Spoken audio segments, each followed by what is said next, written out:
gang, it's your favorite nail tech Peaches back with another video, and today I am here to talk to you about something important, girl. We're going to be talking about do's and don'ts for the customer and for the service provider. Okay, I am going to start by letting y'all know off tops that what you're watching is purely for your viewing pleasure while I go ahead and yap. Now, I have been trying to put this video out for like 5 days, not really knowing exactly how I want to package this video, what I want to speak on. All I know is that I really wanted to speak on the fact that I'm kind of tired of seeing people say that service providers ain't worth a damn, they're about to be outpriced, we're about to DIY, and that's just it. Because I don't believe that that's exactly what's about to happen. So, calm down. Don't be nervous if you feel like, oh, the economy has got people going out of their minds, they're not going to get hair, nails, skin done anymore. That's just not the case, okay? Now look, let me preface by telling you guys the type of posts I've been seeing, and then we're going to go in do's and don'ts on both sides so that we can all conducively work together and make our money and get serviced, okay? So the types of videos that I've been seeing are mainly geared at nail techs, but this can work for any type of industry, of course. Now, I've been seeing people that, number one, they complain about their nails, and then they complain about the policies of nail techs, and oh, I'm having such a good time, and I mean, y'all, I'm sorry, I'm reading a text message, and oh, I'm just not enjoying my services, I'm not enjoying this, that, and the other. Nails used to be so cheap back in the day, which some of the prices that these people are giving, I'm like, nails has not been for reals a straight up $30, $20 since about 2004. Like, yes, you can find places that are cheap. Actually, I do services for $30, like starting price. But what y'all need to understand is that you have the ability to choose who you go to. So if you don't like a certain service provider, if you don't like a certain shop, a certain beautician, stop going there. Okay, then the videos, one of the videos went on to say that, oh, these policies are getting out of hand, and I just can tell I'm about to be a DIY girl, and that I'm going to no longer give my money to any service providers because it's never worth the money. Now, need I remind you guys that if a policy seems out of control, you do not have to book them. Okay, and if you are a service provider and your policies are out of pocket, you kind of need to change that. Okay, so essentially what we're dealing with is a bunch of, I don't even want to say a bunch because I've only seen but so many posts, but just over the years from hearing stories, right? Essentially what we're dealing with is people who have had bad experiences over a period of time, people who have more than likely chosen service providers that they seen a red flag and probably chose to ignore it, right? Or something happened, a miscommunication happened, and decided like, nope, this is not for me. The only problem is that when those type of things happen, and then we have a situation to where money is tight now for everybody, it causes people to feel like, wow, none of this is even worth it anyways. Let's just go back to doing it ourselves, and oh wow, I surely wish things would be this price or the other. Y'all, it's just not gonna work that way. That's just not how it's gonna work. So let's break it down. What are some things that are do's and don'ts so we can all just be one big happy motherfucking family? All right, now clients, baby girls, I'm talking to you. If you are looking for someone to book and you've already had negative experiences in the past, I understand you probably have a little bit of quote unquote trauma behind that. You're probably a little bit paralyzed. You may not want to leave where you're at because you feel like it's good enough, but I'm telling you, there's always better out there. Now, what you want to avoid is booking with anyone who has policies that seems ridiculous. Do not ignore that. Somebody who is telling you you will not get the address until the day of, probably don't book with that person, because that means if any little thing goes wrong, I guarantee you they have no problems in blaming it on the client. Okay, avoid booking with people whose policies state you cannot use the bathroom. It can't no business tell you that you really cannot use the bathroom. Like, if they have bathroom access and it's working and everything's going on like that, someone cannot tell you to hold your piss the whole appointment. And I've seen policies my own self like that. It's honestly crazy. Avoid booking with people who have policies that say they do not do removals, but they will put all this crazy junk on your nails. They will do any sort of style you want, but they will not remove. Because that means, number one, they may not know how to, or number two, they do not care in what state that your nails come in. You know what I'm saying? Do not think that every service provider or nail tech or lash tech, do not think that everyone you come across is licensed, because I guarantee you they will tell you if they are. They will put it in their bio. They will use that as a way to give themselves props, because it takes a lot being educated. As much as people say that it doesn't and it ain't worth a damn, it really is, because look at all these bad experiences people are having, especially because people don't have the correct education behind it. Okay, if you are under the impression that pricing is one way and you get to the appointment and someone is trying to make you pay something else, or they are trying to make you feel bad for not tipping, or any little miscommunications about money that you've had in the past, do not continue to go to that person. I can understand wanting to give someone a second chance when things go left, but if somebody is trying to force you to spend money that is not required, do not go back there. All right. Now, when it comes to the work, the only way you're really going to know if the work is good or not is by experiencing it. So if you feel like the work on the page is not matching what's in real life, don't go back.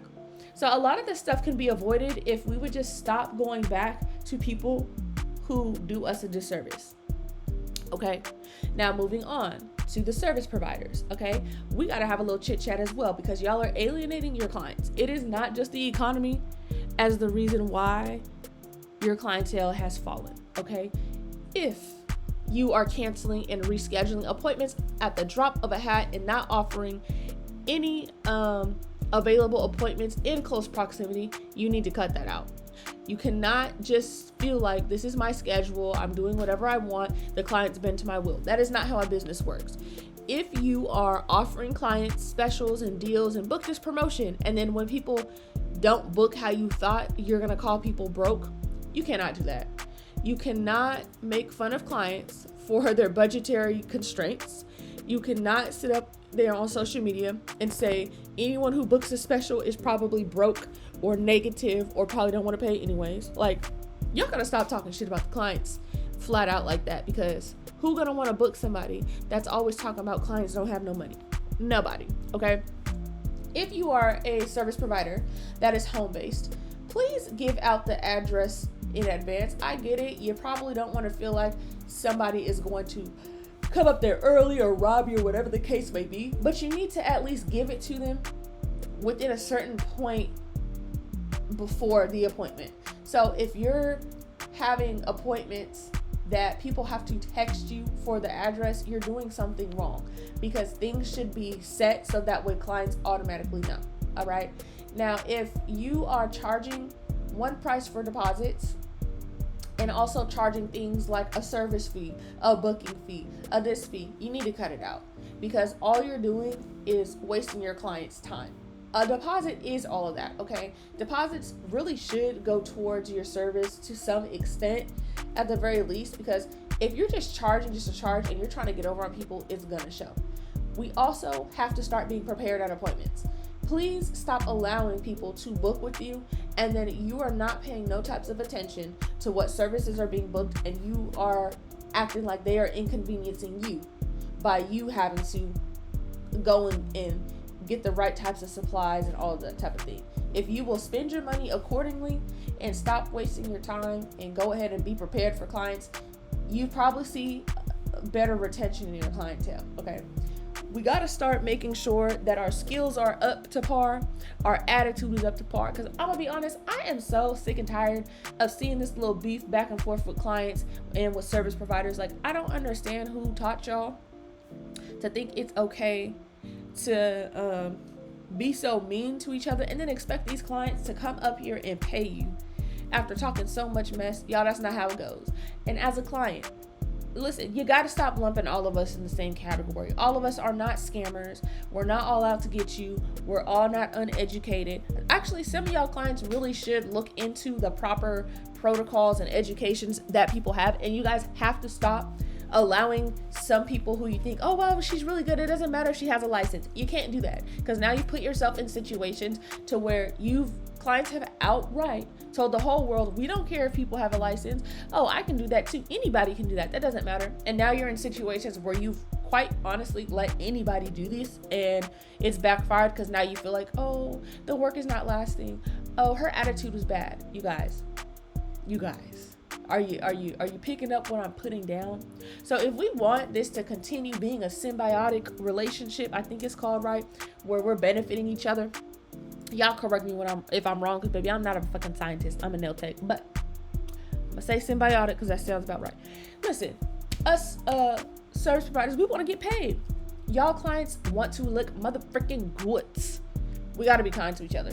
We got to give each other props when props are due. We have to learn to, be agreeable. And all in all, we got to do our research, okay? We just have to do a better freaking job. And we can't keep letting people do whatever the hell they want. It's rules and regulations to this stuff. And if we would all play our part, things would go a lot smoother, okay? So I know this was kind of like a little fake rant.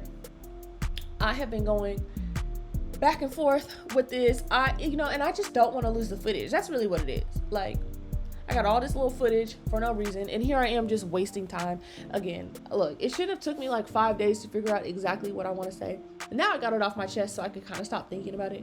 Well, I already had stopped thinking about it, but it's the principle that I wanted to make this video, because why? You know what I'm saying? So I don't know. The next type of videos that I have for you guys are actually going to be toenail reconstructions. So, let me know if that's something that you guys like. I feel like acrylic toes videos typically do pretty good, and most people want to see that. So I'm not gonna lie, the storage was a little low, so it may not be the full process, but y'all will be able to see some of that. Okay, let me know what else you guys want to see in the comments. Don't forget to keep up with my social media, because y'all know I'm on Instagram as Nailsbyprettyface. Then my personal pages, prettyface_peaches, that goes for Instagram, TikTok, and my other YouTube channel. So that way you guys can keep up with me all around, because I love to do nails, honey, but I do so much more things other than nails. And I would love for you guys to see me in every capacity. Y'all, baby girl, I was in a movie, okay? I filmed a couple little movies this past month. Like, I'm trying to tell y'all, April been good to me, and May is shaping up really well. Anyways, I hope you guys enjoyed this video. Let me know what else you guys want to see. I appreciate y'all for sticking by me. Y'all been by my side for real. And of course, I will see you guys in the next video.